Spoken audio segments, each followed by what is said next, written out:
جانا ہوتا ہے، اور جب جانا ہوتا ہے تو وہی کامیاب رہتا ہے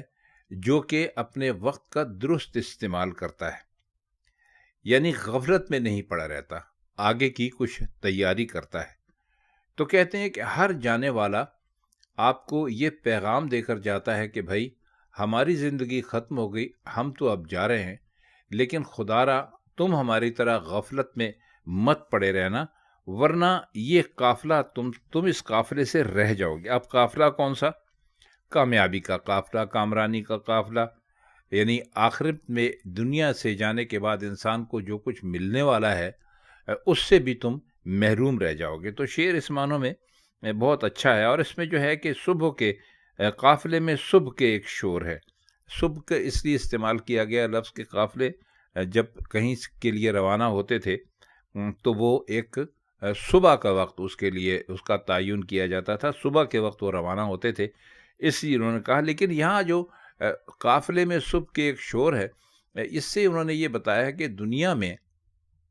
دنیا کا ایک قافلہ ہے جو چلا جا رہا ہے، انسانوں کا کہاں سے آتے ہیں کہاں چلا جاتے ہیں یہ اللہ ہی بہتر جانتا ہے۔ اس میں ایک شور مچا ہوا ہے کہ بھائی دیکھو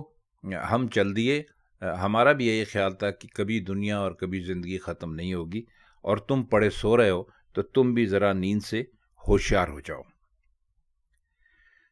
شعر نمبر 3 ہے، سبز ہوتی ہی نہیں یہ سرزمی، تخم خواہش دل میں تو بوتا ہے کیا۔ سبز ہوتی ہی نہیں کا مطلب ہے کہ اس پر بہار نہیں آتی، اور تخم کہتے ہیں بیج کو، تخم خواہش یعنی خواہش کا بیج۔ باقی اس شعر میں کوئی لفظ مشکل ہے نہیں۔ اب اس میں کیا خوبصورت بات ہے، شعر میں جو انہوں نے کہا ہے سبز ہوتی ہی نہیں، اس میں ماضی بھی ہے یعنی پاسٹ، اور حال بھی ہے یعنی پریزنٹ، اور مستقبل بھی ہے یعنی فیوچر، اور جو ایک لفظ دل دوسرے مصرے میں رکھا ہے، تو ابہام کی وجہ سے یعنی اس ایمبیگوٹی کی وجہ سے مصرے میں ایک تھوڑا سا ایک ڈرامہ سا پیدا ہو گیا ہے، یعنی یہ توقع دوسرے مصرے میں دل کے لفظ سے پوری ہوتی ہے، یعنی وہ سرزمین جو کبھی سرسب نہیں ہوگی، کون سی ہے؟ ہمارا دل ہے۔ اب اس میں بھی آپ یہ دیکھیے کہ ان کا مخاطب کون ہے، اپنے آپ سے بات کر رہے ہیں یا کسی اور سے بات کر رہے ہیں، مثلا ہم ہی جو انہوں نے استعمال کیا ہے، یا ساری دنیا سے بات کر رہے ہیں۔ تو کہتے یہ ہیں کہ جو ہمارا جو دل ہے وہ ہم نے ہر طرح سے دیکھ لیا، وہ ایک ایسی سرزمین ہے کہ جس میں کوئی بھی خواہش پیدا ہو، کسی بھی خواہش کا بیج لگے، وہ کبھی بھی وہاں پر بارآور نہیں ہوتا، یعنی وہ کہیں پر بھی پھل نہیں دیتا، پھوٹتا نہیں ہے۔ تو اس سے وہ کہنا کیا چاہ رہے ہیں؟ کہنا یہ چاہ رہے ہیں، اگر آپ اس کو بہت ہی مختصر سا سمجھنے کی کوشش کریں، کہ ہمارے دل کی کوئی آرزو کبھی پوری نہیں ہوئی، تو وہ اپنے تجربے سے، یعنی جو انہوں نے کہا ہے، جو تو کا لفظ استعمال کیا، تو تو خود سے بھی مخاطب ہو کر کہہ سکتے ہیں یا کسی دوسرے سے بھی کہہ سکتے ہیں، لیکن ان کے کہنے کا مقصد اس شعر میں صرف یہی ہے کہ یہ جو ہمارے دل کی سرزمین ہے، اس میں ہم کسی بھی خواہش کا بیج ڈال دیں وہ ہرا نہیں ہو سکتا۔ اس کی وجہ یہ ہے کہ ہمارے دل کی کوئی خواہش کبھی پوری ہو ہی نہیں سکتی۔ تو ایک خواہش پوری نہ ہونے کو، ارمان باقی رہ جانے کو، حسرت باقی رہ جانے کو، انہوں نے یہ ایک بیج سے اس خواہش کو یعنی متشابہ کیا ہے، بیج سے ایک مثال دی ہے کہ ہمارے دل میں خواہشات کے جو بیج لگتے ہیں وہ کبھی پھوٹ نہیں سکتے، اور اگر بیج پھوٹیں تو ہماری خواہشیں پوری ہو جائیں گی، لیکن ایسا ہوتا دکھائی دیتا نہیں۔ آخری شعر ہے اس انتخاب کا، یہ نشان عشق ہے جاتے نہیں، داغ چھاتی کے ابس دھوتا ہے کیا۔ ابس کا مطلب ہوتا ہے بیکار میں، ایک ایسا کام یعنی جو کیا جائے جس کا کوئی فائدہ نہ ہو، اس کو عبث کہتے ہیں۔ اب اس میں شعر ویسے اگر آپ یہ دیکھیں جو اشارہ کیا ہے، اس سے خوبصورتی تو اس میں بہت ہے،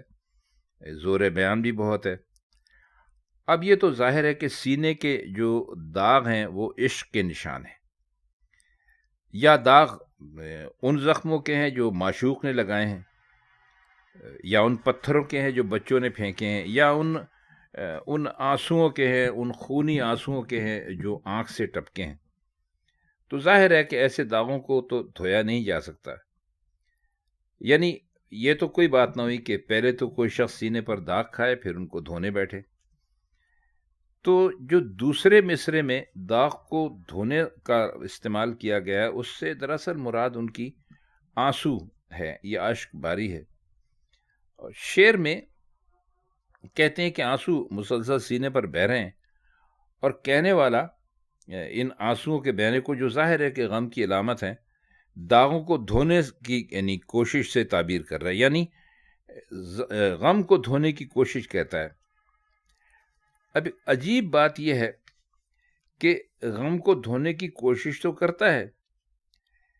لیکن جو عمل غم کی انتہا ہے اس کو غم سے نجات پانے کی کوشش سے تعبیر کرتا ہے۔ تو یہ شعر اس معنی میں تو کوئی ویسا خاص ہے نہیں جس کے اندر کوئی فلسفہ آپ کو دے، صرف لفظوں سے وہ کھیلے ہیں، لیکن اس شعر میں جو بلاغت ہے اس کا جواب نہیں ہے، وہ بہت ہی اعلیٰ قسم کی ہے۔ اب اس سے ان کا، اگر آپ اس کو دوسرے معنوں میں لینے کی کوشش کیجئے، یعنی اس شعر سے ہٹ کر اگر آپ اس کا کوئی نصیحت والا پہلو ڈھونڈتے ہیں،